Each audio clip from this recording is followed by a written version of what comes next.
All right, John, what do you think? I think we're about there. Cedar Street team, do we have everyone on your side? Can you see? We do, yeah. Okay.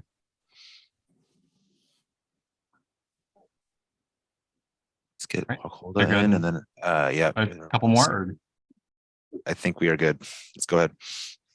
Okay, all right. Good afternoon. I'm Josh Sun along with John Law, and we're with the Department of Planning and Development. Welcome to the first COD meeting of 2023. Today is January 11th. Please be advised that this meeting is being recorded and live streamed to DPD's YouTube page. To our esteemed committee, thank you for volunteering your time to be a part of this advisory group. Members of the public who are joining us, what you will see today and at future committee on design meetings are projects currently under review by DPD staff. The committee is a voluntary advisory body of design professionals that provide their expertise on design issues. This committee is not a substitute for Plan Commission, as it is not a forum for public debate, nor is the advice of the committee legally binding. It is the hope that today's discourse will lead to recommendations that will elevate the design excellence of the city of Chicago. These recommendations will be forwarded to DPD staff for consideration as they review these projects for Plan Commission and subsequent approvals. I'll now continue on to the roll call. Please state present or here if you are in attendance. Sarah Beardsley, Reed Kroloff, Here. Brian Lee, Here. Juan Moreno, John Ronan, Ann Thompson, Here. Leslie Roth, Here. Ana Ishikawa, Here. Arnold Mitchell, and Guacoldo Reyes. Here. Great. Before we get to the agenda, members of the public, you're welcome to begin submitting comments and questions to the Q&A box. Committee members are invited to review this information during and after each presentation and incorporate the comments into the discussion. We will not be reviewing questions or comments from the public individually, but will be recording them for use when reviewing the project. We will now move on to the first item on the agenda. Katie and your team, if you want to go ahead and start queuing that up, it's fine. 1338 West Lake is a proposed 320-foot tall, 28-story mixed-use, mostly residential building comprising 271 residential units, approximately 200 automobile parking spaces, and 100 bicycle parking spaces. The project will provide about 3,800 square feet of open space, along with amenity space and terraces located on the 6th and 7th floors. The project is proposed to consist of a window wall system, vertical aluminum fins, and metal panel with integrated lighting. Furthermore, a public art component is planned to be integrated at the ground level. To any committee members who are associated with this project, if you have not yet, please recuse yourself at this time and for the duration of the review for this project. To the presenters, please clearly state your name and your relation to the project prior to speaking. You have approximately 15 minutes to present your proposal.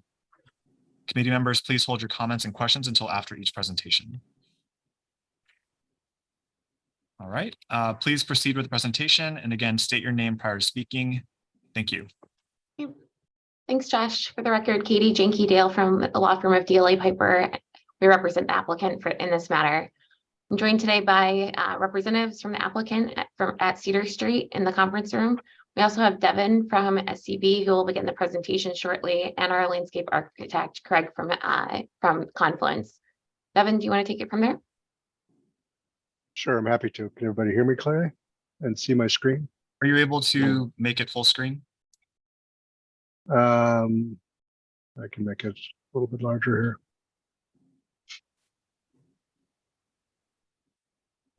Do you want it to completely full screen? Because I need to kind of navigate through here, but does that work? Or That's fine. Ideally, just for whoever is reviewing bigger screens, show more detail, but that's fine. Okay. I think I've got the entire screen here as much as I can without having to go to presentation mode, which will be hard to navigate the screen. So, well, thank you very much. My name is Devin Patterson. I'm a principal at SCB, and I'm here representing Cedar Street to talk about our vision for this project site at Lake and Ada in Chicago, 1338 Lake. As we started this project, we've had kind of a vision to fit our building into the neighborhood. The West Loop neighborhood and the Fulton Market neighborhood is a very rich, vibrant neighborhood. The public realm is very important. The scale of the buildings is contributes to some of the success of the neighborhood. And so as we've looked at the design of our project, we wanted a building that would contribute to that in a sustainable, innovative way. And public realm was very important as we've started to look at the design of our project. We have had a series of meetings with DPD. We had one online and we've had multiple back and forths. We've been working very closely with them, iterating probably 6 or 7 different massings for this site. Each massing was really focused on trying to get the tower further back on the site. That was the guidance the city kept giving us, and really creating a podium and a tower concept. We've done some things today to try to integrate them a little bit more, but that was really the direction that we've gotten from DPD as we've looked at the design of this project. So we'll talk about how that works in a second here. The site itself is at the corner of Lake. It's at the northeast corner of Lake and Ada, in the western part of the Fulton Market neighborhood. From a ground plane perspective, these are just quite a bunch of photographs of the site. The L track is there. The L track sits in the middle of Lake, which is creates a noise on the site that we're going to look at mitigating, as well as interesting light patterns that are coming out because of shadows that are created by the L track itself in the lower left-hand corner here. There's an adjacent piece of property that we are not working on.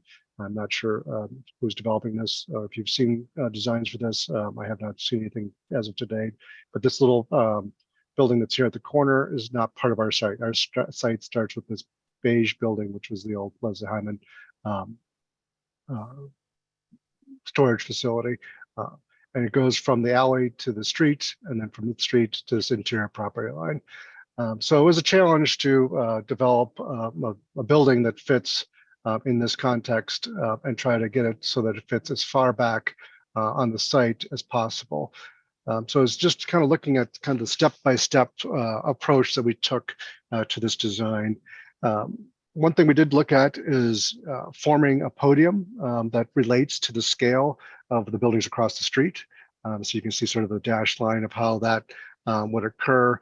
And adjacent to us, a lot of the buildings are not there right now, so there's not a lot of fabric to play off with. There is an adjacent building across a lake that we did look at as some inspiration from sort of a scale standpoint. The next thing we did is we did look at creating some significant setbacks on the site, which help enhance the public realm, create significant green space along Ada Street, which is on the left-hand side here. We are also able to enhance the alley width by adding 5'6" of depth on the north side of the site there. So and that allowed us to put all of our primary loading and parking access off of the alley, taking it off the street to continue to enhance the public realm. We did meet with the community groups in the neighborhood, and one of their suggestions was to pull the curb out to create a protected parking lane and allow the pedestrians to get closer to the corner, so when they cross the street, they're not having to go through that 3 or 4 lanes of traffic to get across the street. So I think that's a nice improvement from a pedestrian standpoint. Small Cheval has just recently opened up across the street. During our planning, that was part of our thinking. We wanted to enhance all of this, the streetscape across here. The streetscape on Lake is a little harder to activate, although we do have retail there. We are working on that. But we wanted to expand sort of the public realm on our property so we could have complementary retail across from the food and beverage that's the Small Cheval across the street. As we started to look at the tower, we wanted a tall, slender tower based on the program. We got to about a 28-story building is what we're proposing here. But we wanted a thin building that made the building as thin as possible. We also did a very efficient square floor plate here, which reduced the amount of exterior wall for the building. Also made a very efficient tower, which allowed us to build less building. So that's always a really important thing when you're starting out a project of this type from a sustainability standpoint. We'll talk about how we sort of broke down the scale of that building to create thinner elements as well in the next slide here.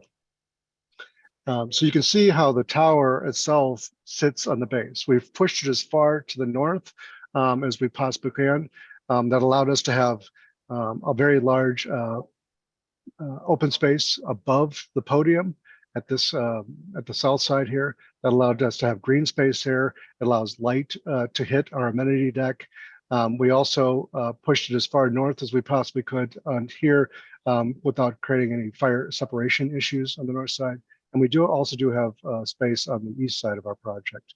One of the other things we did to add more space in the public realm is we kind of notched this corner, so we were able to kind of help to bring some of the tower to the ground. You are about at the halfway mark. Okay, sounds good. So then the last thing we did is we pushed the entire building to the back of the site here so that we could achieve a lot of green space. There's a 2-story amenity space above that. And so these are sort of really the guiding principles that we've focused on this, which are really just kind of illustrated just a few minutes ago in the slides. I just threw these in here. These are the various projects that have been proposed, approved, and under construction. Our building obviously sits on the western side of the site here. But let's talk about that public realm that was really important to us. You know, this connection to Cheval across the street, or small Cheval across the street, was very important. And so we've developed a landscape plan in conjunction with Confluence, and we'll let them kind of talk about that. But what we've done is we provided quite a bit of additional open space on our site to enhance that public realm, both on the alley side and along the street side. So I'll let you talk for a few minutes on this one here slide. My name is Craig Sonkran. I'm a principal at Confluence and we're the landscape architect for the project. As Devin mentioned, with the addition of the setback of the building from the property line, it opens up that western facade greatly and allows us to incorporate a little bit more usable space along that edge. Both the Lake Street side and the west side of the property are both designed to reflect the Chicago Landscape Ordinance. Specifically what we've done on Lake Street, typically there's nothing with the overheads of the L coming down. There's usually nothing that is allowed through there. But in this case, in past history, we're doing upright trees along that edge there that are in between the columns of the L track supports.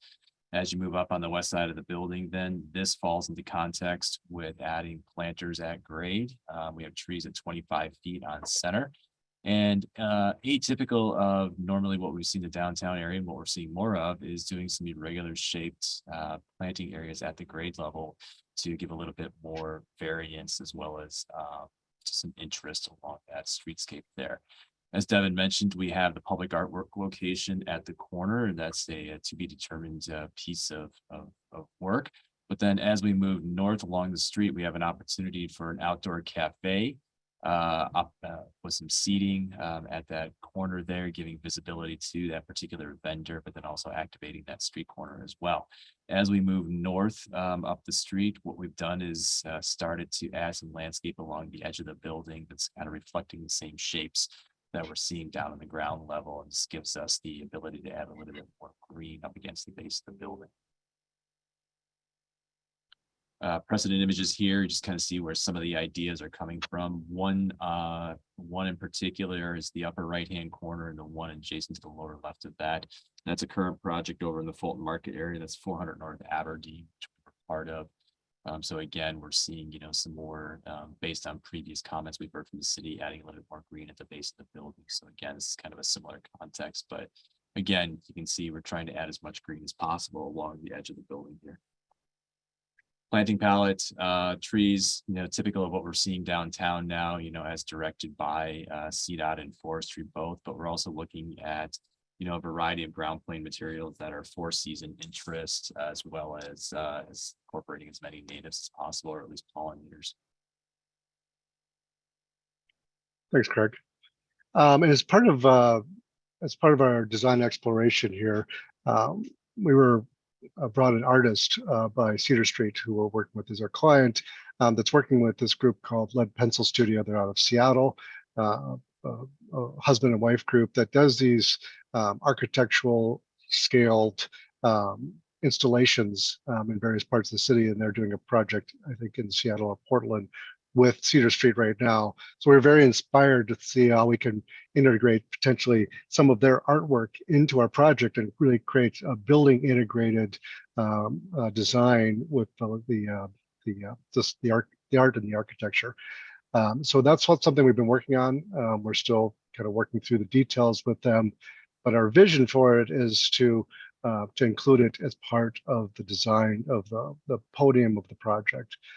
So here's an illustration that illustrates our project. This is looking obviously towards the east, towards downtown Chicago. And so, you know, the design is really intended to be the tower pushed back in the site, articulated with balconies on all four sides. We did have a moment where the tower did break the podium. The idea of having a complete podium by itself, separate from the tower, we wanted to have some pieces of that engaged there. So we've actually brought that down. And then we continue to activate the podium with glass that will create light and airiness at night that will help to reduce some of the darkness that is found along the L side of the street here.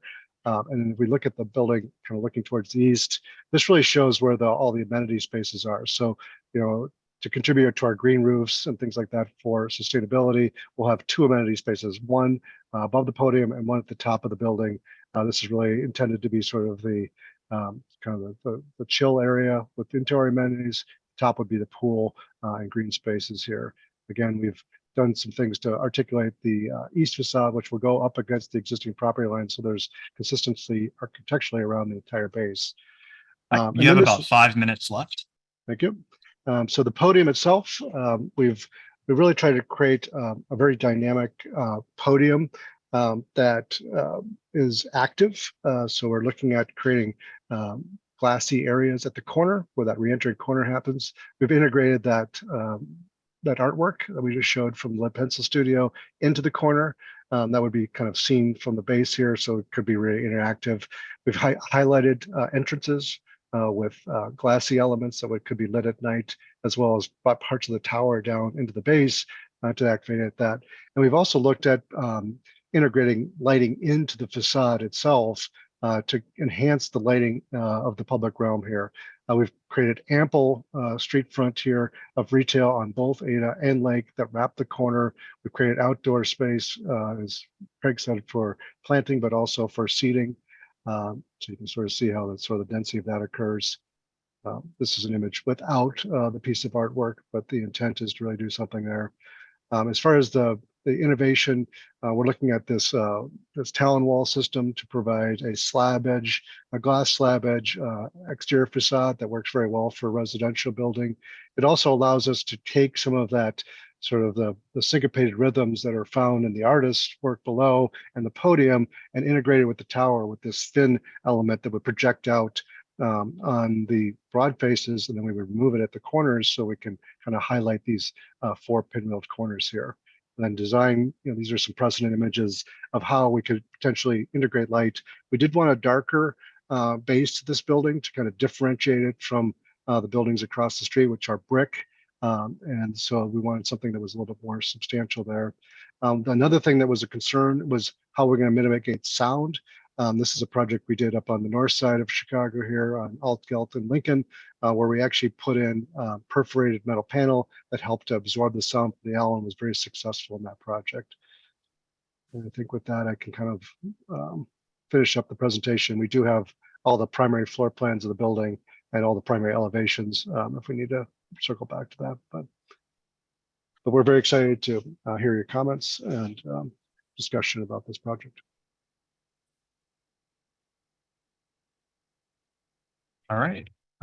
Thank you. So 1 second. Committee members, if there are any comments, and there is a couple, please review these in the Q&A box and incorporate them however you see fit. Otherwise, the floor is now yours for comments and questions to the applicant team. Please raise your Zoom hands and we will call on you.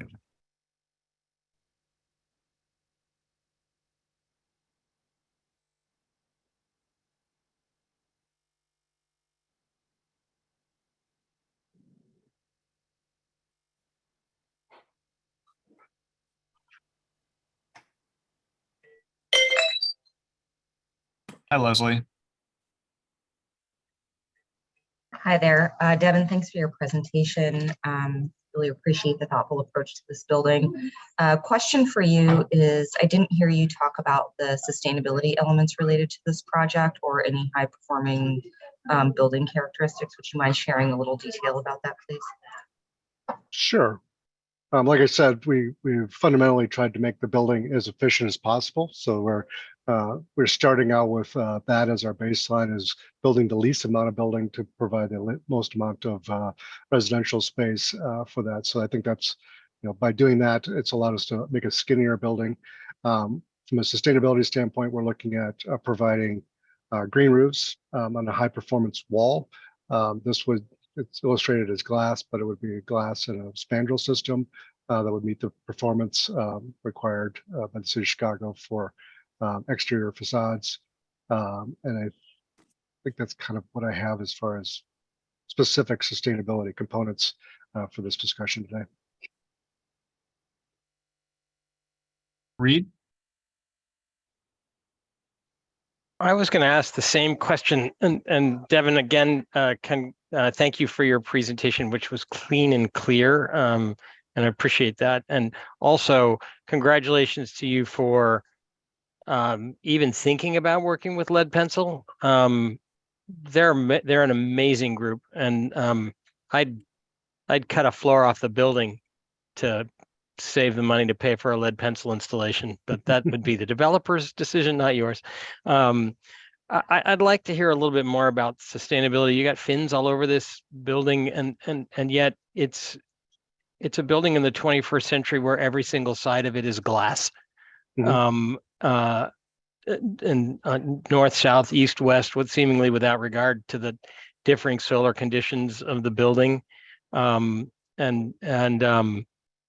just kind of wondering if we can't do more at this stage, and spandrel is, I know, part of it, but is there nothing more that can be done with this series of fins other than to be decorative? Well, I think they are, oriented vertically for solar, I guess, on the building. I guess I would have to do some analysis to show you what that contributes to the facade. I guess we were trying to tie together the lead pencil design to the podium or to the tower as well. So, but we could certainly look at enhancing that or making it a little wider to help deal with solar on the project, solar radiation on the project. As far as like differentiating each facade of the building, I guess we hadn't really considered that. We wanted something that looked more as a unified tower as opposed to having 4 different facades in this project. So I guess that was really our design approach to this, but we could certainly think about how we might add some more solidness to this facade that could make it feel a little bit more sustainable. I guess if we look at it and think if it's glazing, all glazing, and that's got a perception of not being sustainable, then we could probably look at something that's a little bit more solid. But I've done very successful projects, very high sustainability projects in the city of Chicago, and they were glazed as well, and they performed just as well as a more of a solid building. So. Yeah, I don't know that I was looking for solid so much as it was just hard. It seems like we're in a point in history where sustainability should be the baseline calculation for a building rather than aesthetics. Mm-hmm. And when you're putting fins all over the outside of the building, and one would hope that they would be designed not simply as an aesthetic response, but as an integral part to the approach to the building. I do have a hard time believing that an all glass building performs as well as other buildings do. At least it's not how I've experienced them, but maybe I'm not knowledgeable enough. It does seem like we should be that a great sales position for a building from the perspective of a tenant who's either going to own it or pay for the utilities would be how the architect and developer are going to save them money living in their building by having designed something that responds to climate.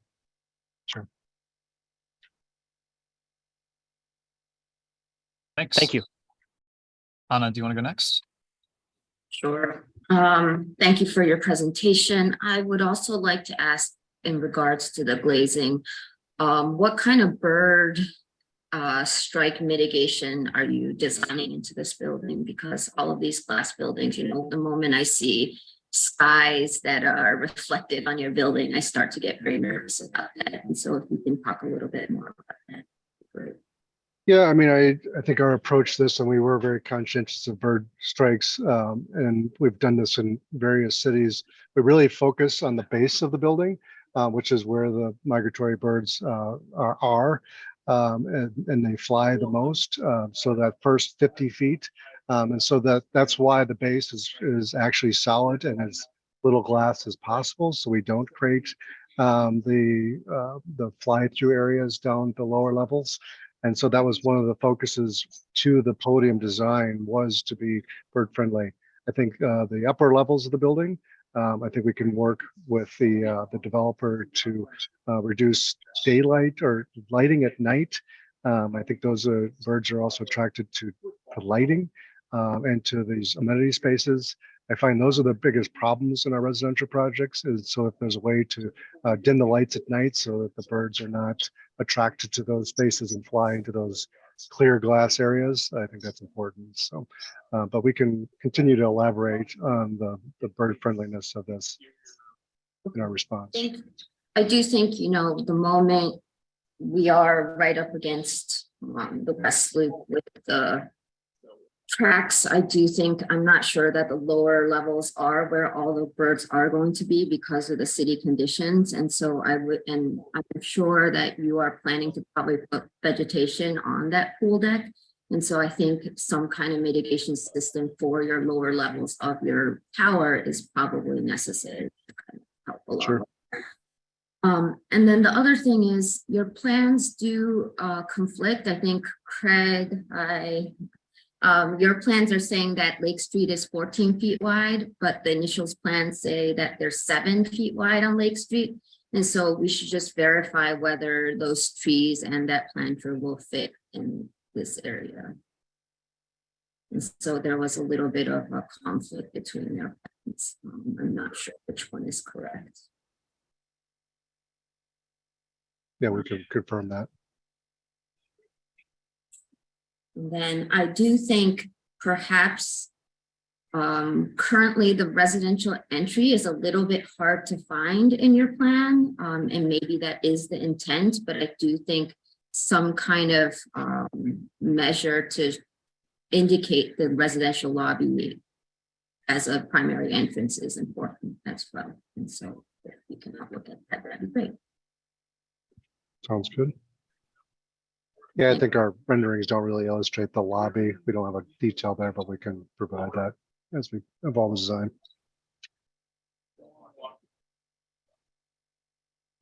All right. Anne, do you want to go next?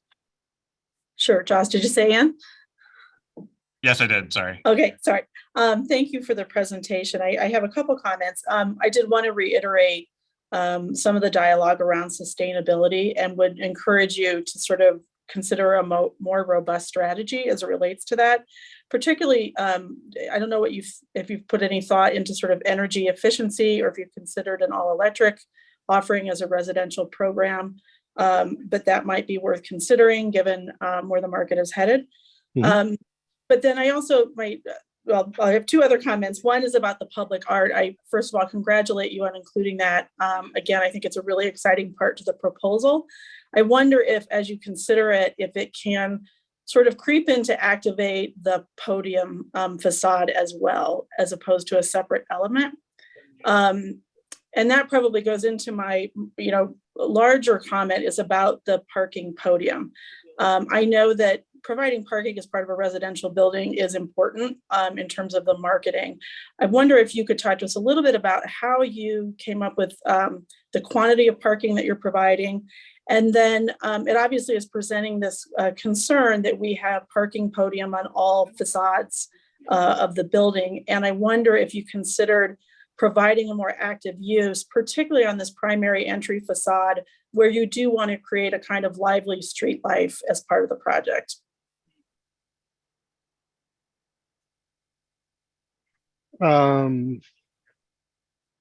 Make sure I understand your question. You're asking about the parking podium, where the parking came from, what the number came from? Well, as a quantity of parking as a function of the number of units, it's pretty high, which is giving you a pretty large parking podium that has non-active faces on 3 sides of the building.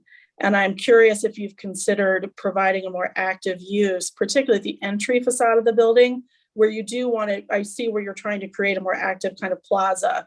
And that might be helped by giving some more active podium, even if it was to that one facade. Yeah, I think we tried to activate the podium by bringing facade elements from below up, and tower elements into the podium. If you're asking if we have residential units here, that would drive the building even taller, because this is a very efficient floor plan here. To try to get residential units along that facade would be, I mean, this site is not very wide. It's 150 feet wide. We're already giving back a significant amount of site area to the public realm here, to try to add in trying to draw it here. Can't see my drawing tools, but to draw in a reasonable depth residential would basically make this garage unfunctional, because we couldn't have a ramp that went around there. So it's a very tight site, and to try to integrate space at the ground floor, that would be residential units would be very difficult given the width of this site, and also provide parking for the residents of the building. So we've tried to do things. But your parking ratio is pretty high right now, correct? I think we're at 0.8 per unit, but I'd have to go back and look at the number. Because you're providing accessory parking, is that No, it's just parking for the residential units. So I'm trying to remember how many parking spaces we have here, but no, we're like at 0.8, I think, is the number of parking spaces per unit. So we're not providing an excessive amount of, it's actually at or below what the market really needs in that neighborhood. So, but we feel it's a transit oriented site. It's very close and walkable to the West Loop neighborhood there. So, sorry, I don't have the number of parking spaces off the top of my head here. So, okay, it does seem a little. I mean, I think that typically you're seeing lower percentages in. Is this a rental? It's a rental building, right? Correct. It does seem a little higher than I've seen in other rental buildings. And I'm just, again, I know I certainly appreciate the green space you're giving back, but I would encourage you to consider, at least on one of the facades, to consider a more active program. And if you're not able to provide the active program, I would consider, again, maybe utilizing that artistic element to expand across the facade, because I don't know that it'll be as that you'll get as much shade and shadow and depth as you'd like in the scheme that's currently contemplated. Yeah, I think that would be a great concession, to look at something that integrates the art into the facade a little bit more, just given the constraints of how we can fit the parking on the site. So those are great comments, though. All right, let's move on to Brian. Hi, thank you for the presentation. I think that it's very clear. And, for a building that is being added to a very vibrant district that has a lot of new buildings in it, that we have to realize that these new buildings really do establish either support the existing character or establish a new character. So I think that the diagram is very competent, and it's an expected formula. something that we've seen over the last 30 years, right, or more, of the tower over the parking podium. And we understand, the entire committee understands issues of costs and construction constraints. So believe me that, we've all been there. But I think that, well, let me continue. And I think that in terms of what we see, tower massing to me has some elegance, and certainly the slenderness and the kind of division layering is positive. I think the setbacks are actually very, quite good in the right places, especially activating Ada Street and trying to get open space in the sun. I think the corner art is very interesting, and I really encourage you guys to not only support that idea and continue with it, but also really integrate it with the project and more than just being stuck on the corner. And you kind of alluded to some of those qualities of being referenced in the rest of the building. And particularly, I think that this idea of doing something that establishes a character to this project that distinguishes it from other buildings, not only in Chicago, but nationwide or internationally, that's something more than what we've seen before. Because I think you have to kind of admit that, a glass tower with the staggered patterns is something that is a trope that, is pretty common. And that the base of a decorated base is also something that is pretty common also. And especially when it's not activated with real activities in it. It's basically a decorated blank wall with the parking inside. And I think that there is a worry from certainly planning department as well as the committee that is this okay for this site? I know that you could say that the parking is very efficient, and it is in terms of working with the tower core in the structure. And certainly you could argue that the Lake Street elevated tracks, on that edge, maybe maybe the podium isn't that important there. But I think Anne brought up a really great point, and others have made the point that if you are really trying to engage the street and really contribute to the activity of the neighborhood, as you have with the setbacks on Ada, referencing the open space across the street and the activities there, maybe you could really try to think about how you could either laminate something on that facade. Maybe you do lose those parking spaces and they're very thin, residential, very unique, or you kind of rethink the parking garage in terms of continuous slope floors or speed ramps or something to find a way to address this issue of how do you bring the tower down to the ground, all the kind of programs and activities that people that live there, so that there is something that is really unique about your project. And I think that there has been other comments Sarah mentioned and asked questions about sustainability, as she should, that these all glass towers with just a pattern on them. What is unique about these things that's going to drive people to rent spaces in these buildings? And why would they want to stay here and not move out after a couple of years because they're going to find better amenities, but really develop this kind of sense of community? And I feel that, if the buildings have a certain quality that they feel like home, there are qualities that support wellness and health.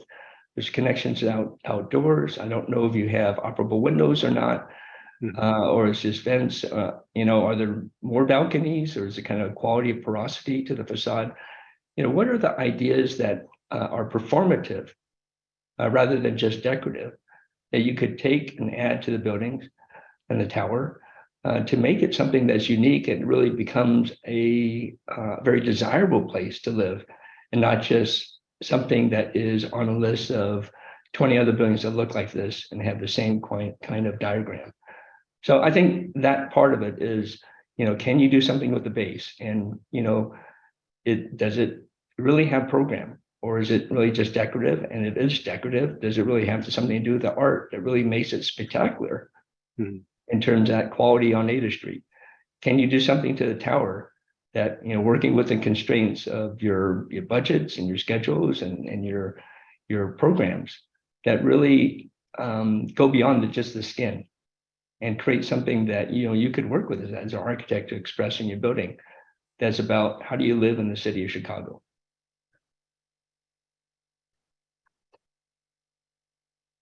Great. Yeah, I think we can, with a little more time, we can explain the things that are really going to enhance this from a livability standpoint. Be happy to illustrate that. This short form here doesn't really allow us to do that. But we'll in our response show how the building actually does engage the outdoor environment. It creates a sense of community for the residents that live there, and really connects to the city of Chicago. I do want to reiterate that this meeting is recorded and it is on our YouTube page. So if you wanted to rewatch and listen to the comments, you have that option also. Gakolda, would you like to comment? You are muted currently. Apologies, I'm sorry. I just want to go back to the main points that you share with us, Devon, which is the public realm, the importance of the public realm, and also sustainability. As I understand this project being a rental with the 270 units would have to comply with the ARO. And I also understand this project, it's a transit-oriented project. So from that perspective, would it be a possibility to add life to this podium that is primarily parking by maybe locating the affordable rental housing units, given that at least 54 units will have to be on site? So that's one idea to activate this podium that, as you have heard from several of us, it seems like it's not active, it's not creating life. And technically from the transportation perspective, we shouldn't have any parking for this kind of building in this amazing public transportation location. And in terms of sustainability, that's another thing that I believe is important that we need to begin to showcase more in market rate housing. As in the affordable housing world, we are truly being asked to provide higher level of sustainability. And by that, I mean having buildings that are 100% electrical, which I know Anne mentioned it, but I think this is also something important that should tried. If this is something that sustainability is also something that is important for the developer. Those are my two comments.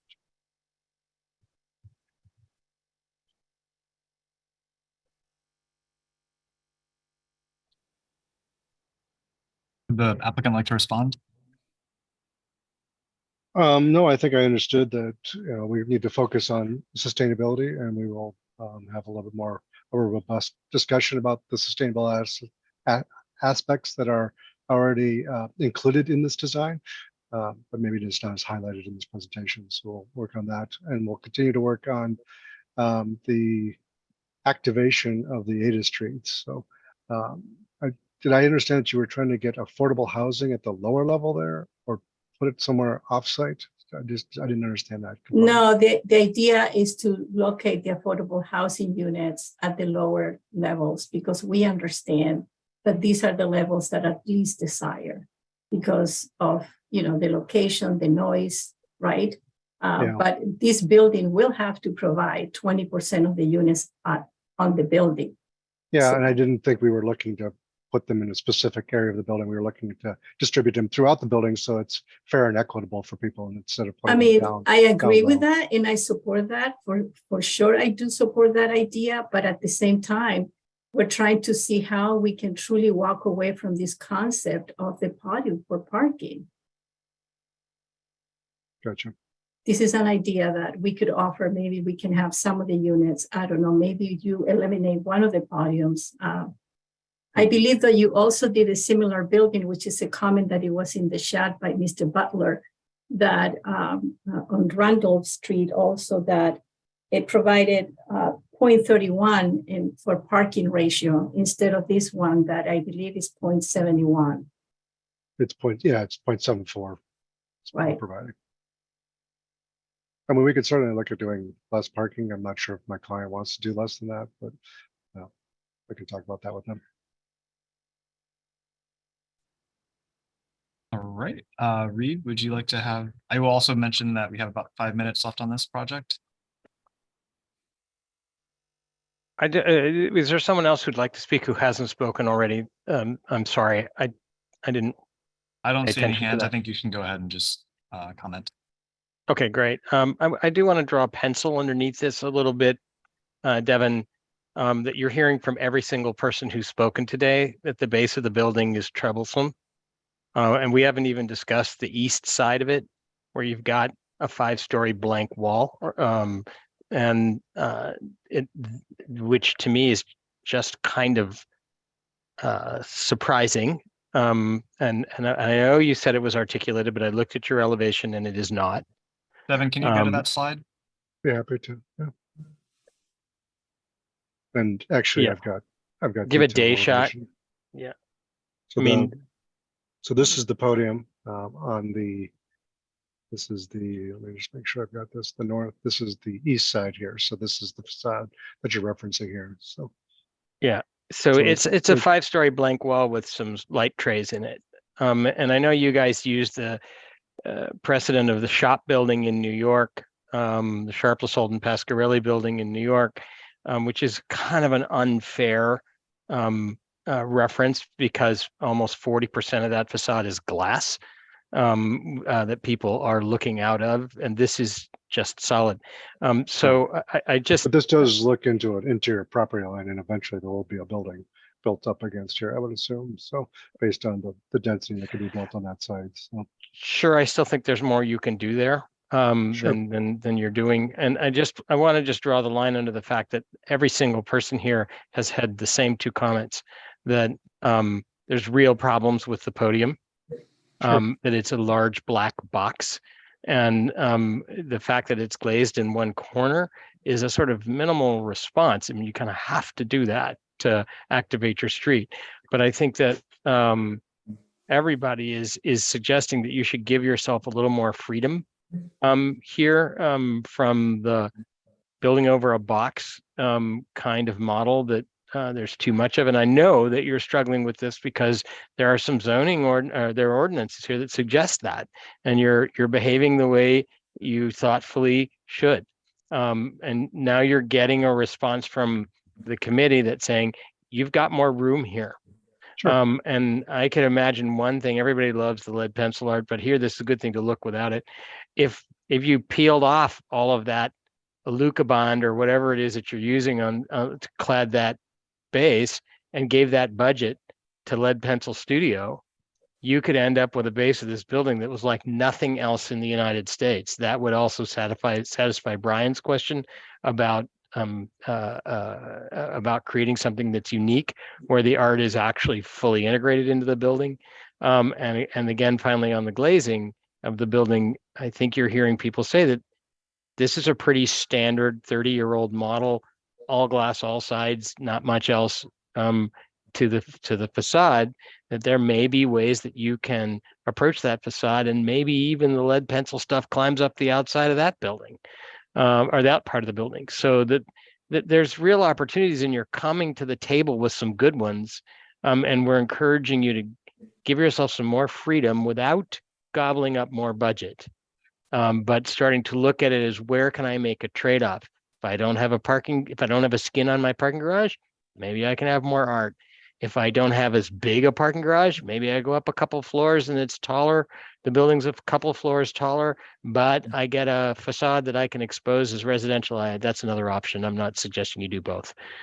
So Well, you've got room here. I do like the idea of somehow integrating the art a little bit more into the facade, similar to what Herzog and Vernon did down in Miami, where the facade, the garage really became the expression, as opposed, or even like Bertrand Goldberg did here in Chicago. Yeah. The garage becomes the expression, rather than trying to make the garage clad in something that is just covering it up as opposed to exposing it. So yeah, maybe there could be something like that. So great precedents, both good, and especially because one of them's right here and down the street.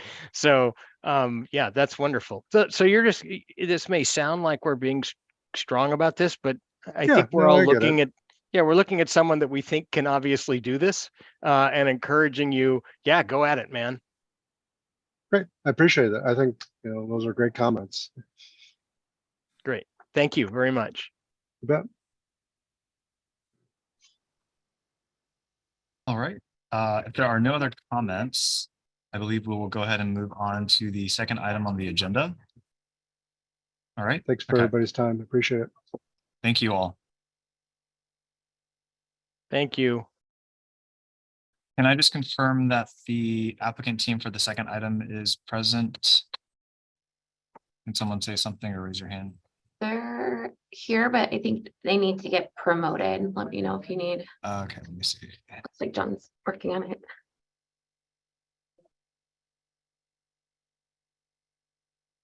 We're here. Okay. We're good. Yes, We're logged off. Thank you. Okay. Yeah. On Sirius behalf, thank you. We're logging off. Appreciate your time, okay. everybody. Thank you. Thank you. Thank you. All right, I'm gonna go ahead and start. If you want to go ahead and queue up your presentation, that would be fine. So we're heading into the second item on the agenda, 725 West Randolph, which is a proposed 700-foot tall, 41-story commercial building comprising approximately 931,000 square feet of office space, 17,000 square feet of retail, food and beverage space, a 48,000 square foot fitness club, and 260 automobile parking spaces.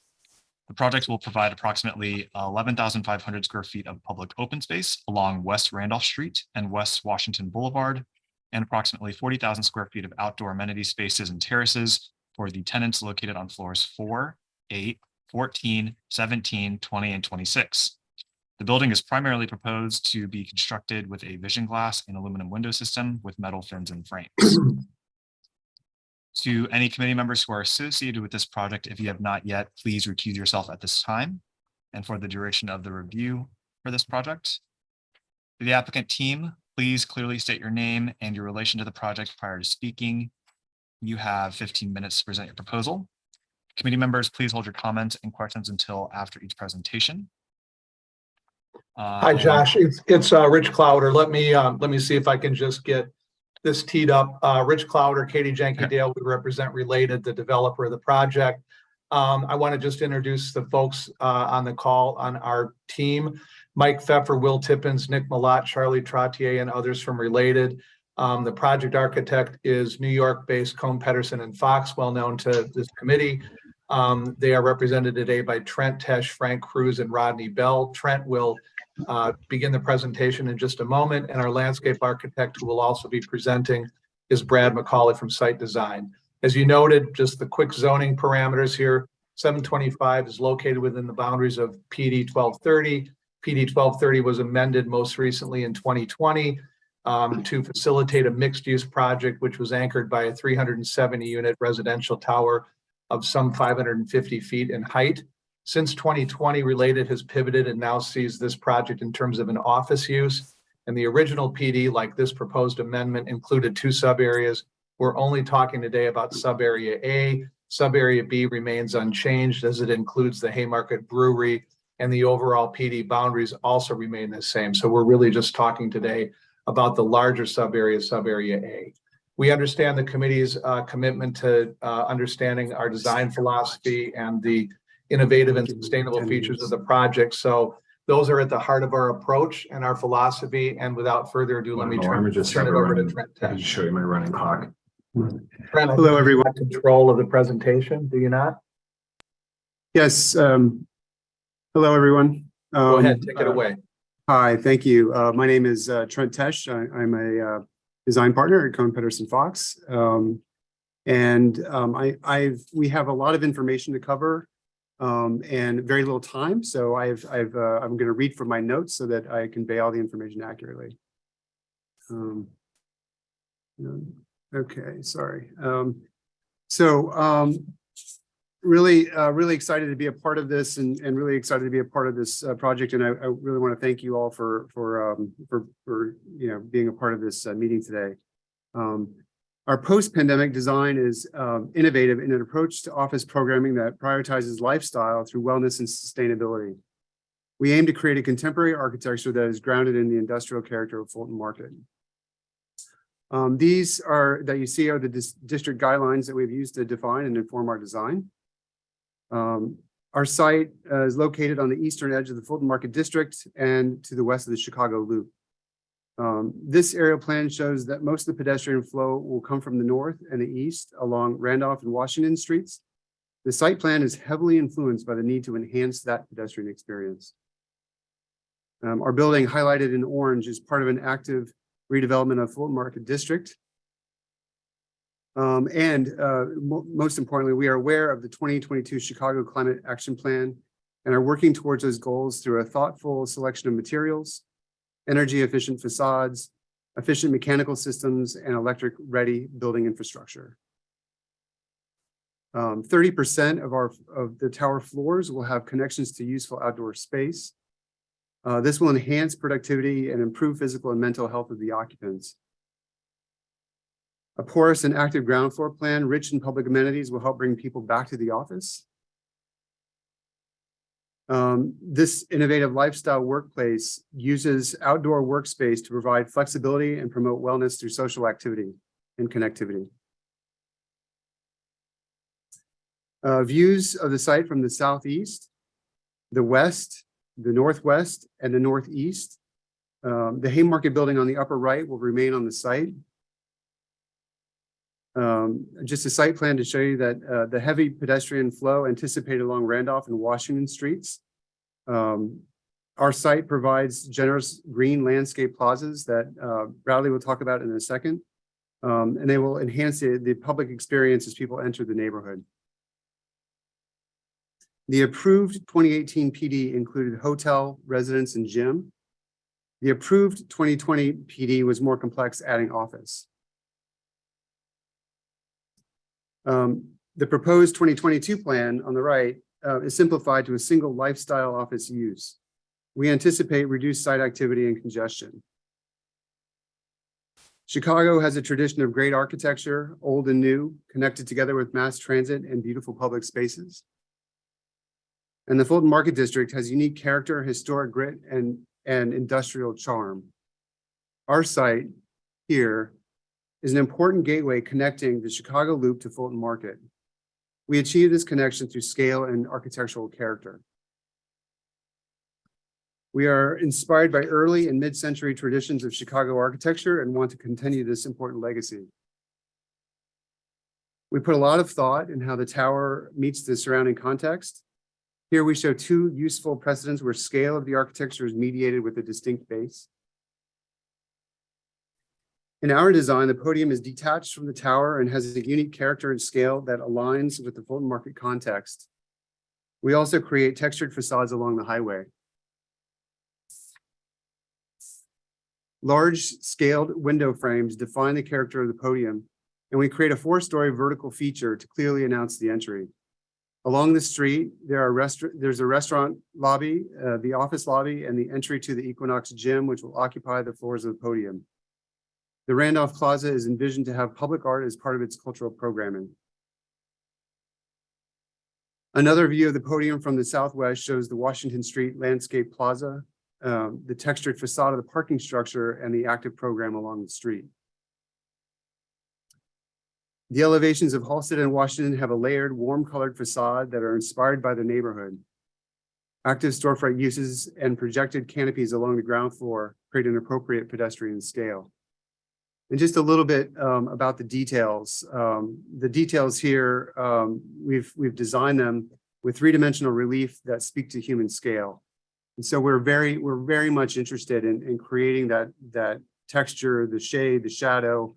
And we've also embellished this facade so that it riffs off of the tower facade, which you'll see in a second. Hi, we're at the halfway point. Thanks. Okay, thank you. Thank you for that. Our center core tower is designed to attract a diversity of tenants, which require a range of floor plate sizes. These varied plates create meaningful south-facing terraces. Re-entrant corners are introduced to help accentuate the vertical program of the building, proportions of the building, excuse me. 3-story modulation helps bring the scale of the building down. And we've employed these tenant-driven mid-door loggia spaces that animate the facade of the building while also creating year-round outdoor collaborative space. We've introduced a vertical color gradient on the facade that allows the tower to get lighter and more distinct at the top. We've designed a modular outrigger frame that celebrates and animates the 3-story package and brings definition to the building facade. This view of the facade shows a scale and character that we think make an appropriate design for Fulton Market District. As a gateway building, the top is important and needs to be special. On the left are various ideas where we are studying to create a moment commensurate with the Chicago skyline. And we are seeking a mixture of organic, recycled, and low carbon materials for the cladding of the building. And with that, I'm going to hand off, or I'm going to keep clicking for Brad McCauley at Site Design Group. We'll talk about the landscape design. All right, thanks, Trent, and thank you all for taking the time today. I really appreciate the extra effort you all do for this. So for the landscape, I wanted to start by acquainting you all with the site a little bit if you haven't been out there and walked it in a while or ever. This is a gateway to really one of the nicest restaurant districts. Just really a beautiful, the Fulton Market that is growing so fast. As you come over the bridge on Randolph, the biggest thing I want to show here with the images is you end up in really kind of no man's land. There's several hundred people a day that go through there and they end up in the middle of the street. That's something that we're really trying to mitigate.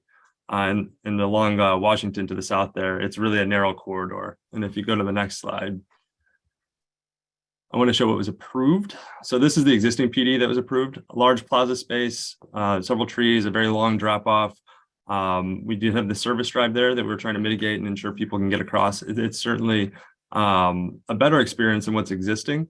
But if you go to the next slide, we think it leaves a lot of opportunity for betterment. We think that this could be a really great gateway space, not just the building itself, but the plaza itself. It's you're welcoming to a better pedestrian experience in the West Loop and in Fulton Market. So things like improved sidewalk connections, tabletopping the service drive, really making that plaza something that you can move in and through, adding more landscape and improving things like the dining area for Haymarket that they certainly grew over through the pandemic. You can go to the next slide. An understanding of what that means sectionally. They want to focus on all of this, I guess. If you want to just draw your attention to the bottom right of that section, you can really see how much space we're creating here. We're getting rid of a road. We're really, more than doubling the amount of green space. We're reclaiming parts of the sidewalk. We're getting a lot of green, a lot of open space, a lot of usable space for pedestrians, not just people that are using this building. If you have about 5 minutes left. Perfect. Thanks. So much time. It's more than I'm used to. For scale on this one, just to acquaint people with other things around the city, it's about the width of Navy Pier, the promenade, not the entire pier. Fulton Market, if you go just a couple streets north, it's been very successful there with the outdoor dining, cafes, and all those kinds of spaces. Really a nice pedestrian experience. We just wanted to show how it compares to that, as well as the Chicago Riverwalk. It's almost the size of one full, we'll call it room on the downtown Riverwalk. So you get an idea of the space that we're creating here in this new design. Go to the next slide. The big changes, from the existing PD and what we're doing now, I started to kind of hint at them, but you can see we've really tried to make this even more pedestrian friendly. So I'll start with coming over the Randolph Street Bridge, heading west, coming out of the loop and into the West Loop Fulton Market. We wanted to create a destination, something that you can see, you see green at the end of this, and it seems like the plaza almost extends out and grabs you into it. So by tabletopping the service drive, extending, the nice paving throughout, it's really much more welcoming and pulls you into the space and really kind of returns that back to the pedestrian and not so car centric. With the change from being kind of a hotel, the drop off was able to be shortened. So you can see the difference between the two there, that we've reclaimed a lot of space for green, which allows more, seating opportunities, more, vegetative space, and allows the plaza to be, a plaza space within. We've also delineated a bit more for Haymarket, so they have the ability to, continue to take advantage of that area, but still making sure that ample space is provided for the public. If you go to the next slide. As we work our way down the block, so on the left, this is what is existing PD. You can see the amount of square footage we've grown in the proposed design. But the square footage previously was just a standard sidewalk on Washington Street. And in the middle, it was bifurcated by, the service drive. You were competing with entries to the hotel, competing with entries to the office. There was a lot going on, and in the usable space, we were trying to get people to come to the middle of the block. With the shift of the building, kind of working through the design with DPD and the team, we were able to get much more ample space along the Washington corridor, which we think makes a much better pedestrian experience. It'll allow to activate the space with retail. This won't just be a pass-through zone. We could, if there's the bike parking, other elements that are in this area, we can start to provide many more amenities for the public. Go to the next slide.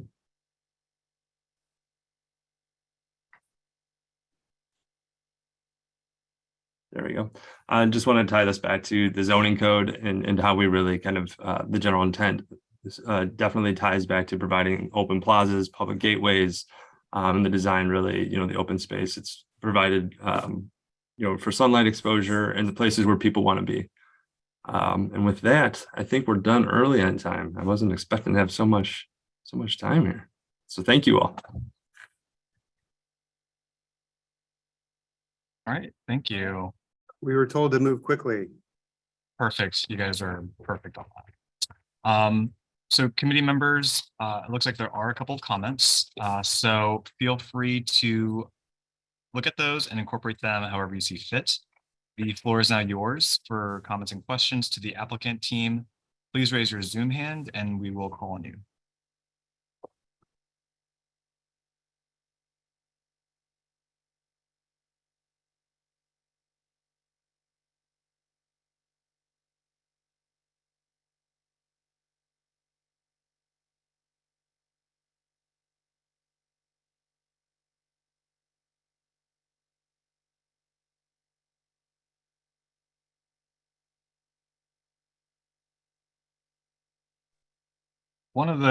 Hey, Reed, would you like to go ahead and?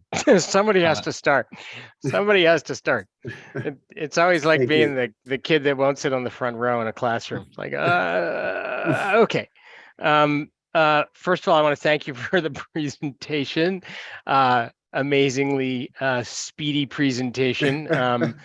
Great job, Brad. We see Brad fairly often in these meetings, and you zipped right through that. And so did you, Trent. So thank you very much. And also, that was a good and thorough presentation. So easy to understand, and we appreciate that. I want to talk a little bit, just start with a couple of the issues that I think are important to the way you've set up the design. One of them is the question of the podium and how you deal with the podium. Sure. You're clearly wanting to express a podium, and I respect that. And at the same time, you're clearly wanting to tie your podium into your building by using some of the same articulation on the facade, the triple, or the appearance at least of the triple height. You're only actually double height, but the articulation of more than one space within the framework, within the framing design that refers to the top of the building, and yet obviously pulling the fourth floor back to kind of break it, right? And at this, and then in the backside, you're dealing with the parking by putting in a screen. So what I'm going to suggest here is, I think that on the backside, you end up with something that looks very podium-like, right? Because you've got this mostly opaque expression of the parking garage. And then on the front side, you have something that reads very much like it's part of the high rise. And I wonder whether there is a way that you can resolve that some way. And I can think of a couple. One, dealing with the parking garage slightly differently. Number two, you could drag the whole tower part from the fifth floor up back a bay, not lose a bay, but just pull it backwards a bay, and thus thus really foreground your podium. Or three, don't foreground your podium, don't push the podium, lose the podium, and let the building come down to the ground. Right now, I think you're betwixt and between, and it doesn't. I think you can strengthen the approach. This is one person's opinion. I think you can strengthen the approach by going one way or the other. Right now, you're not either one, and I think it's the building could be stronger with making a decision to go one direction or the other. To that end, I'll make two other comments. Could you go back to the expression on Washington Street, please? I think you're really missing an opportunity here on Washington by treating it as a monolithic block. And handing it off to the parking, right? Basically, you're saying parking wins. I'm sorry, I got to go home now, right? I think you've got a real opportunity, especially at that corner right there. Washington's a busy street. It's not Randolph, but it ain't quiet, right? And so you've got an opportunity there, I think, to enliven the Washington Street facade, particularly the Washington Street corner. And I'll just give you one example. If you imagine that glass all the way up, picking up something of the building's expression, and maybe that's not parking right at that one corner, something else is going there. I think that the developer, and so I guess I'm talking to Rich a little bit now, you've got a real opportunity on Washington Street to earn more money. That's a very, very busy street with a lot of opportunity for development. And I think I know you've got it at grade, I see it, but you could really get more above it. Maybe it's a double height thing. Maybe that's a restaurant row, and we're going to take restaurant row doesn't end on Randolph, right? I don't know what it would be, and I don't want to suggest specific things. I'm just suggesting you've got a real opportunity there, and you're giving it away to an inert 20-foot long 4-wheel drive silent partner, right? Who's dragging you around on that corner by your nose.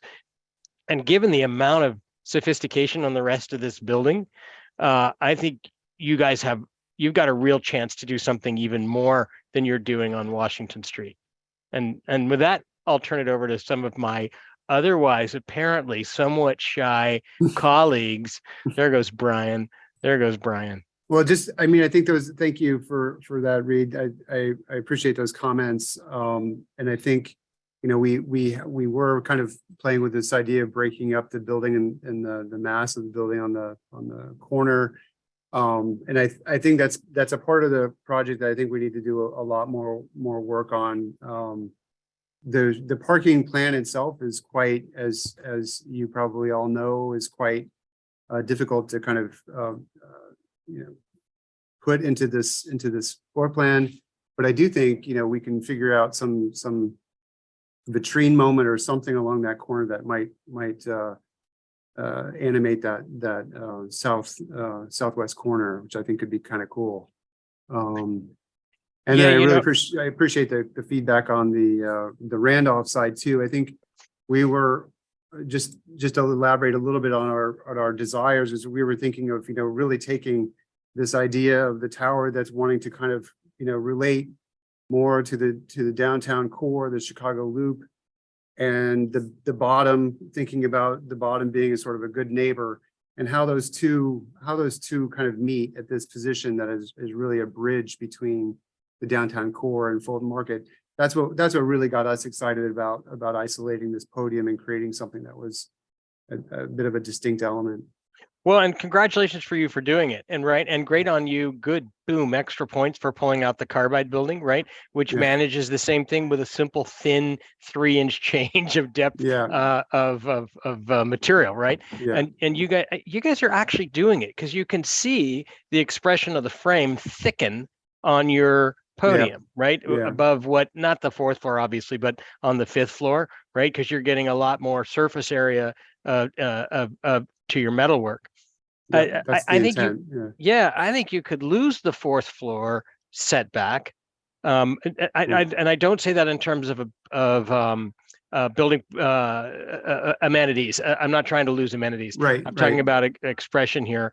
And if that were expressed like the tower above it, you'd kind of deal with a lot of what I'm saying here. You're just kind of betwixt and between. The last thing I wanted to say on the parking, on the back to the Washington Street side, is why give all of that budget to those screens, right? If those screens were taken off, the cars were exposed, we have two very famous corn cob buildings here in Chicago Yeah, that yeah, that's a good point. show you how it's done, right? If that were done a different way and all that money were repurposed toward attracting tenants into that space, leasing tenants, rent-paying tenants that could maybe jump up another floor or something. I think you've got an opportunity to earn money and make a better corner. Yeah. Yeah, those are great points. We will definitely look into that. Okay, Brian, stop letting Reed Kroloff talk. Hi there. Thanks for the very clear presentation. I always thought that when I looked at this, it was really interesting to see that there was a change in program from residential to lifestyle office. And, at this time, there's lots of questions about what the nature of office and certainly of work is. And so I was very interested in seeing how you guys developed this model with this project and what the model would be for an office building today, right? Yeah. So just as a comment to developers, KPF got utmost respect for these guys. You guys know what to do. So not a question about technique, development, sophistication, but I think the question really, how does a project create as much impact to the city of Chicago, and how does it create value for your site and for your client, and for the city of Chicago and the citizens of Chicago? So the site's, incredible site. It has such high visibility that the tower is always going to relate to the loop, and as you know, is going to be the marker for the whole Randolph district, and it's really the first impression, the gateway, as you guys have mentioned, to Randolph and the West Loop. So I kind of asked the question: how does a project be as gracious as possible, and how does a project really become this element of the city's memories and the city's experiences that is a unique series of programs and spaces, and like the site and the widening of the sidewalks is all great. I kind of think you could even widen it further. The lay-by looks pretty deep to me. You could actually push it out, but the character of it is a more urban. You guys Related did a wonderful thing of trying to create a plaza and programs there before. Can you continue that idea of unique public programs? Certainly the art should be, world-class. Or is there architectural elements that are inviting and welcoming and part of that gateway, i.e. a summer or winter garden, or is a great loggia, there's a great arcade, being on the north side of the building. So just those ideas about, and I know you guys know what all the strategies might be, but how do you actually make the project at that front door really be something that is the beginning of the wonderful district that we have developed over the years? Right now you see the loading dock. There's another drop off in the east. I'm not sure is what it's used for. Certainly that could be something. And then people have made a lot of comments about the podium as it wraps around. And I know that the podiums, to me, the drawings that you have shown are very attractive. They're elaborate. I think there's a lot of wonderful detailing and layering on them. But as you know, garages are always kind of a funny thing. We don't know if garages are going to be obsolete in a few years. And so what's the future proofing of those things? I think that it's okay the way it is, but do you actually, as we talked about in the committee and Reed suggested, laminate something along certainly that Washington Street facade, which, as you know, is really a highly trafficked access back down into the loop, and it has such high visibility. It just seems that maybe the clients are missing an opportunity to provide some program that would actually have some value there. Whether or not it's strictly for speculative and rental value, or something that adds back to the stature of the project. As you know, all the galleries are moving out of the district because it's too expensive. Can Related sponsor something that's a public program that is laminated either across the entire facade or on the corner. So those are just some ideas about, things that I know that you guys are thinking about and will develop, even as a small thing like the bike storage. It's a great bike shop, that's so world class, electric bike shop, rather than just saying it's bike storage. I'm sorry, I interrupted you. Well, okay, so let me just sort of finish. So the tower, to me, is an elegant tower. The stepping, I think that, it really does provide a silhouette. It has amenities of the terraces. The section and the elevations don't quite match right now, so it's a little curious. Somebody even in the committee asked about the top, whether he thought it was too short because of that rhythm that goes up. But I think that, to me, all those things you guys will develop over time, and I know that it would be an elegant and a sophisticated way to develop those facades. But I think one of the questions we had as a committee was really the nature of that tower as it comes down to the street. And as Reed mentioned, we moved back and forth of, should it be set back?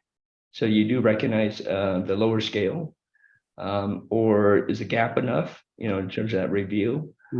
Or do you let it come down to the ground as you have, flush, and have some sort of compression, in terms of that gateway and a pinch point, and then it opens up again. And maybe you might want to, as you try to convince yourselves and others, maybe you might want to put that in the context of the buildings across the street, so that you can show how those 12-story, 8-story buildings relate, in terms of that and the width of that street itself. Because that street is pretty wide, it's right now. The last thing I just want to mention in terms of the building is that we know you could do a great job in terms of developing those facades. So you guys are world renowned for doing that. We do ask, though, that there is really a strong and perhaps even taking a leadership position in terms of innovating on those high performance, innovating in terms of enclosures, so that they really are truly high performance and not just decorative. The issues of the natural ventilation, shading, solid to window ratios, all the things that are part of what people are looking at in terms of advanced exterior walls these days. I do think that coincides also with your idea of the loges and the terraces and bay windows and that type of thing to just have it a stronger story rather than just the usual things. Shoot for LEED Platinum and net zero. I mean, really, thanks for that. Thanks for your comments. I think there was a lot you said a lot there, and I think our minds are definitely on this kind of research and understanding of the post-pandemic workplace, and we definitely are doing all that we can do to kind of make sure that we are hitting that sweet spot of insulation in terms of the facade. We've introduced, we're targeting about 46% true kind of insulated elements on the facade where the width of the panel can be substantial enough that you can actually get insulation into the vertical element.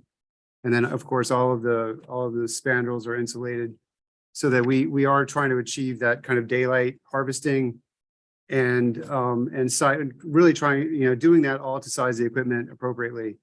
And so I think and there's some other strategies that we're thinking about in terms of making maybe the west and the south facades slightly wider, so that those facades have a little bit more opacity in terms of that, so that again will kind of reduce the load, the burden on the mechanical systems.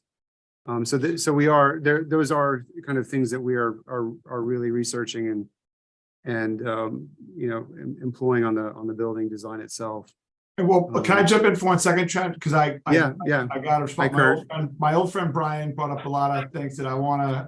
How you doing, man? That I want to address, and that was kind of the first half of your comments. And And we've done some nice stuff together. So I got a lot of respect for you and your thoughts. And we have spent now 7 years on this piece of real estate and imagining it and figuring out why or what we're going to do and how important it is, right? It is, as you said, the main entrance to what has now become maybe the most important district in Chicago, especially for people that are visiting and coming here for the first time and visiting now all of these offices. And certainly I think it's the best restaurant area in America. And so we got a lot of people coming here.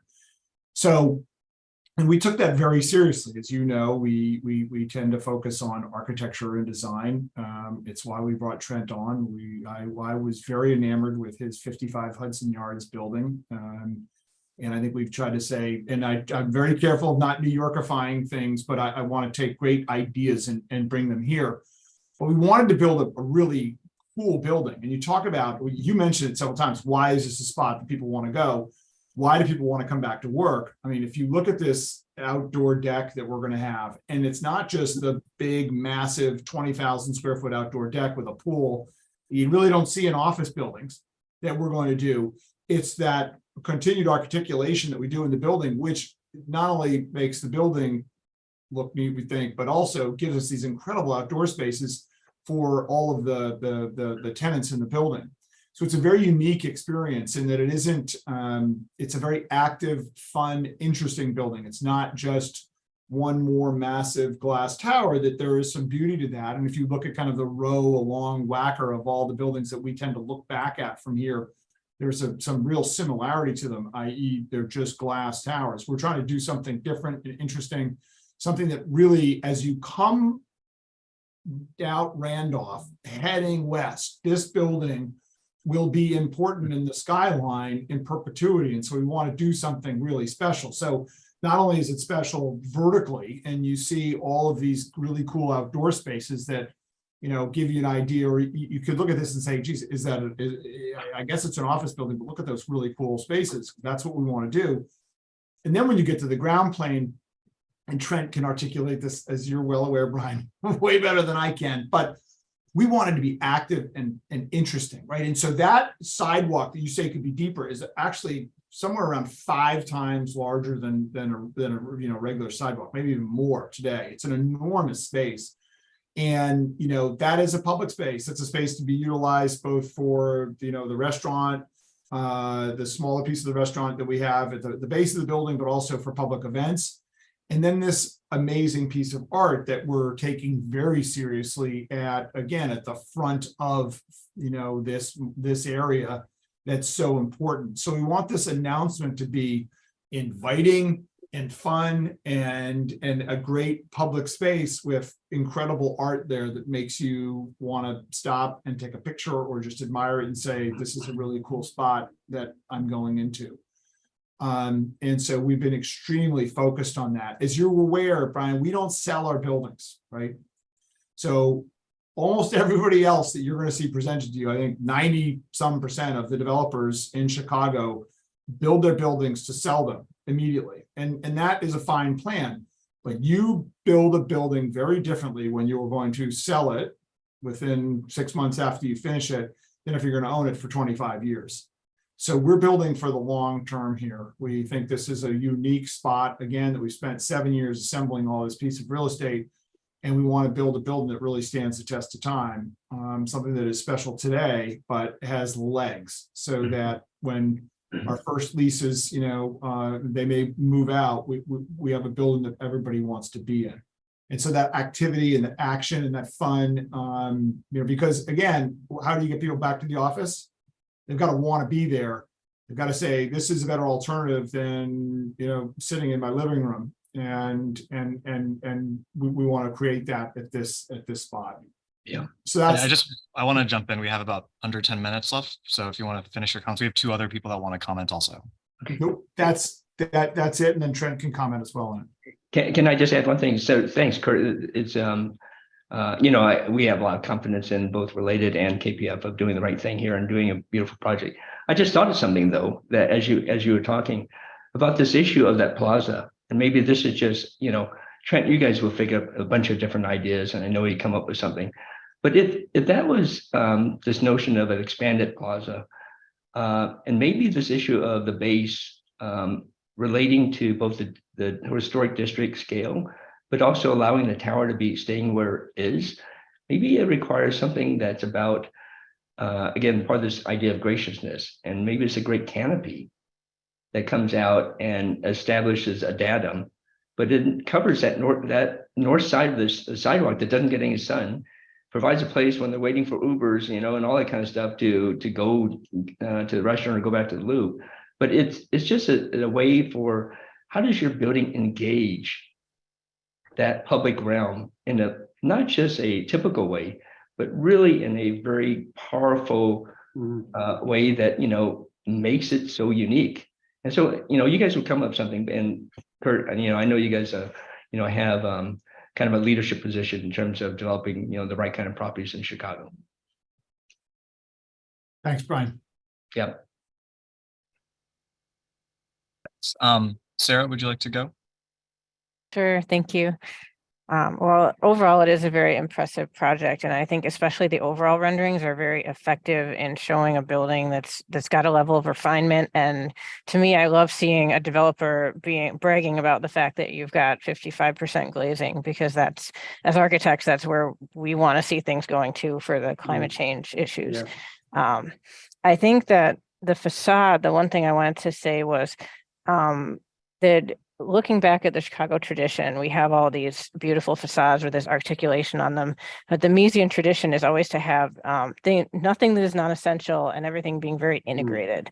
And the concern I had when I looked at the initial detail, which I know is probably very conceptual at this point, is it looks a little bit applied, and like maybe it could be more integrated with the facade. And then I also wondered about ice and about birds and about how that is going to affect the facade over time as the building, you know, goes through winters and goes through years, how that could be better integrated and be made into an amazing detail that's an award-winning detail that we all want to see. And then as far as Randolph, I do like what you started to do with the podium and kind of breaking it down to the scale of Randolph. It is a very big building to be appearing on this street that has very small buildings in this great restaurant district. And I do agree with Brian's comment that maybe a canopy would help too. It's a very tall tower, and you might end up having wind coming down the front as well. And I think the elements you put in have already probably helped to mitigate that. But as you develop the project, the wind effect on the environment is something that definitely should be studied. Yeah. Thank you. Thank you for those comments. You know, it is certainly early days on the design. We've developed this idea of this kind of frame that's posted off of the tower, and we know there's some technical things that we're working through, and we'll do that through the wind tunnel and understanding, you know, how we can make that perform really well. But we did kind of create that intentionally, in the sense that we want the building to feel like it has a little bit of a delicacy that kind of offsets some of the scale of the mass, and so we hear you on the kind of detailing aspect of it, which I think we will certainly work on. The other thing about the bird mitigation, we are very focused on that. We take it really seriously, and we're kind of approaching this with well, obviously we have quite a bit of solidity on the wall, visual solidity. So I think that's one strategy. The other strategy is that we're employing a bit of a frit pattern that you barely see, but the birds will be able to see it, and they so there are things that we are doing across the board where we have terraces and the trees and some plantings. We will of course put frit patterns there so that the birds won't strike that facade. The other thing that we're doing is our glass itself is not a reflective glass, right? It's not super shiny, and the amount of opacity on the building allows that kind of transparency to happen. So we're kind of really focused on making sure that we can deliver a building that has the optimal kind of technical solution for this site. When it looks very bird friendly, I guess my question was whether the birds would be attracted to come sit on it, but maybe it's not wide enough for that. That's an interesting technical or we could technical slope paper it in and or- of itself. Yeah. Thank you for your comments. And Ronald, I believe you might be the last one. Yep, save the best for last. No, I'm just kidding. No, Happy New Year, one and all. So here, not to be a broken record, because I think both Sarah and Brian kind of touched on, where I was about to head. And this image here is really striking, and especially when juxtaposed, Trent, with slide 21, I believe, which is your primary entry. Facade, again, Brian touched on maybe establishing some sort of datum, as basically an opportunity to really make a more pronounced enhancement to the public realm. Again, I look at this, there's clearly a lot of care, and love that's been put in, into as you walk around this building. And as I look at this image and I look at the Haymarket building, I still feel like there's a bit of a disconnect, between the two, from a datum standpoint, and perhaps even, maybe this is a step far, just from, material, perspective in terms of referencing, how your building engages it. Yeah. And having said that, again, I'm buying what you're selling. I'll shut up. My watch decided it wanted to talk as well, so sorry about that. But I'm buying what you're selling in terms of this being, transitory, in terms of, being a gateway, and on the one hand, wanting to look and feel like it has its place both in Fulton Market and in the Loop, and being a bridge. But, again, I think maybe another round of study to see how it better engages the Haymarket building, and maybe looking at some of those data points, I think would help more successfully make that transition. Great. Thanks for that. Yeah, we